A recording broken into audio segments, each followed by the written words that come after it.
Well, that's a big question. I mean, first of all, you have to distinguish between what states were fighting for and what their populations were fighting for.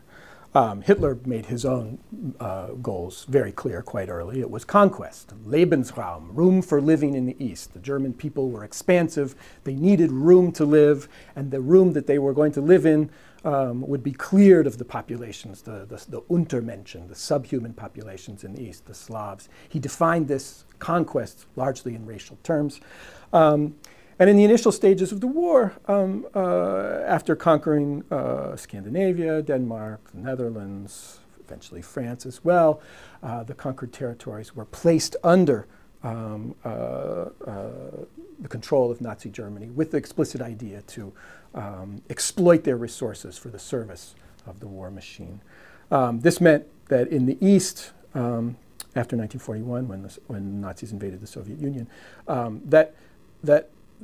this sort of dream of racial expansion produced a war that was defined racially. It was a war of extermination. The Eastern Front was, in some ways, the most bitter theater. It's the place where the Holocaust itself largely took place. And the Slavic peoples in Eastern Europe faced the horror of a conquering army that had defined them in subhuman terms. What were the Soviets fighting for? Well, they were fighting to save their revolution. Stalin was remarkably successful. If you think about what Stalin did in the 1930s, he hobbled his economy with the collectivization of agriculture, a crash course of mass intensive industrialization in certain areas, which was totally destabilizing. And then the great purges, including of the party leadership, some of the most experienced leaders in the military and the party were murdered or sent to the Gulag.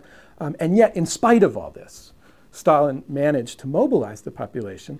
And here, it was largely a kind of Soviet nationalism that emerges, a successful one in many ways, that rallied a population that had been traumatized in so many ways to defend Russia from this invasion. What were people fighting for in the other parts of the world? Well, there are documents. You can look. The United States and Britain, in the early years of the war, signed a document called the Atlantic Charter, in which they defined their goals in terms of a defense of democratic principles, and in particular, principles of national self-determination. The war, in that sense, the Allies were fighting in defense of democratic principles. And you got to say, in 1940 or even in 1942, it may even have looked like a losing proposition. Liberal democracies in Europe hadn't fared very well in the interwar period. They'd been hit hard by the Depression. Capitalism itself seemed unstable, incapable of regulating itself.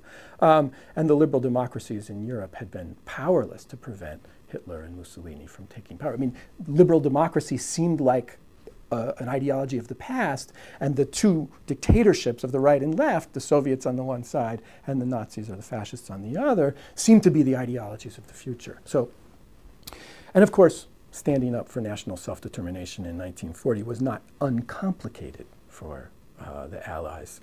The British were an empire. What did it mean for the British to stand up for national self-determination at this point? The question about what were people fighting for, I mean, this is a question that the sort of social historians of war will debate endlessly. People fight for all sorts of things. They fight for their families. They fight for their community. They fight for their local religion. They may or may not be motivated by the ideologies. Certainly, I mean, take my own field in French history. If you look at what motivated people to join the resistance during the German occupation, there were all sorts of people. There were communists who were fighting to defend the Soviet vision of revolution. There were monarchists who were organizing a nationalist response to the German invasion. People within these societies came up with their own justifications for their struggle.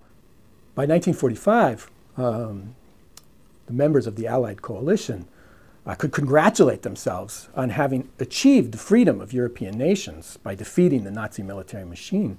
But it was still a freedom complicated by a set of concerns about the post-war period. The Western Allies had moved across France and into Germany while the Soviet forces had done the same, meeting in the middle. And already at the end of the war, it was clear that the governments in the West, as well as the governments in the East, were jockeying for position in a new confrontation that would become the Cold War.